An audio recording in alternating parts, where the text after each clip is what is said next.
बिस्मिल्लाहिर्रहमानिर्रहीम अस्सलाम वालेकुम all of you and welcome back to the channel. आज का हमारा वोकैबुलरी वर्ड है बम्बर शूट। बम्बर शूट का मतलब क्या होता है, पार्ट्स ऑफ स्पीच के साथ इसका क्या लिंक है और सेंटेंसेस में इसका इस्तेमाल कैसे करते हैं। To know about these all things please keep yourself stay tune with the video.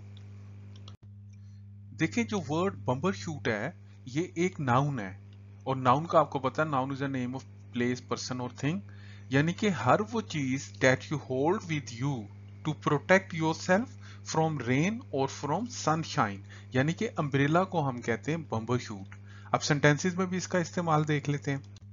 जैसे मिसाल के तौर पे, I should take bumbershoot because it's sunny outside, कि मुझे बाहर निकलते हुए बम्बर शूट या अम्ब्रेला ले लेनी चाहिए क्योंकि बाहर बहुत ज्यादा धूप है। इसी तरह please don't forget to please don't forget to take your bumbershoot, it may rain today, कि यार बाहर जाते हुए बम्बर शूट लेना मत भूल जाना, हो सकता है आज बारिश हो।